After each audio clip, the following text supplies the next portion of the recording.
Thou shalt not lie.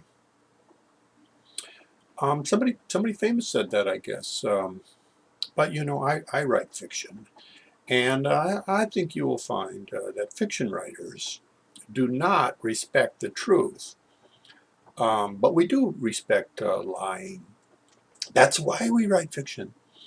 We feel we can conjure up our own kind of truth.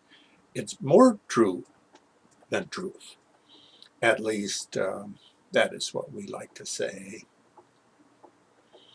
People say children are innocent, which of course is a lie, the innocence of childhood. But in fact, children lie all the time. Uh, um, and not just sort of convenient lies like, I can't believe that lamp is broken. I don't know who broke that lamp. Maybe a burglar got in here and broke that lamp. But they'll lie, Mom, I think there's a dinosaur in the backyard. You know, they're fun lies. Um, their way of imagining that life is more thrilling. I remember when I went to college, I thought maybe everybody was going to get mature, and in fact, I found out college kids lie all the time, especially about sex.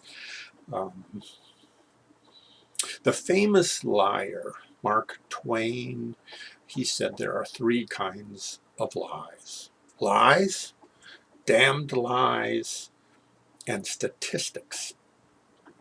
I figure damned lies are malicious, hurtful, and stats are just, I suppose, the lies that politicians tell. But that first category, just plain lies.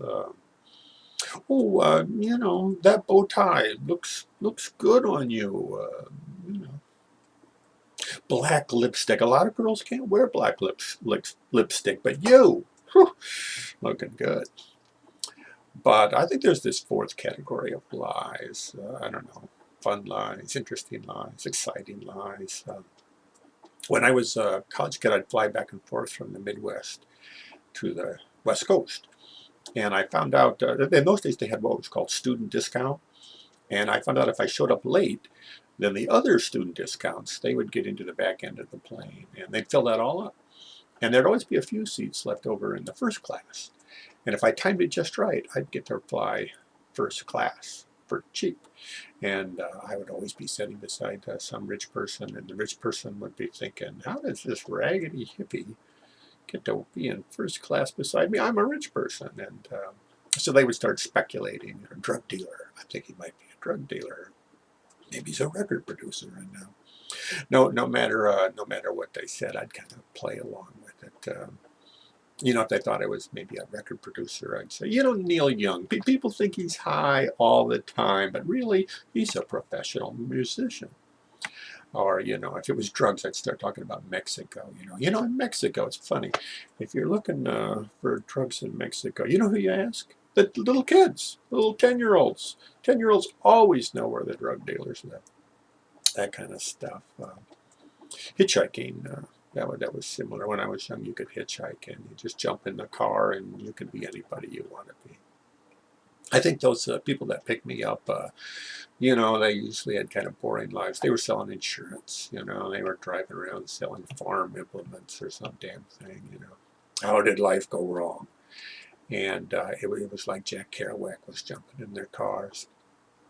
Actors, acting is all about lying. I don't care what actors say, it's all about lying, pretending you're Hamlet. Every Clark Kent wants to imagine that occasionally he is Superman. Sometimes we need to float free of our real lives, our true lives, and imagine another life, a better life. Sometimes the first step is telling a lie. First you fake it, and then you make it. That's the truth about lying.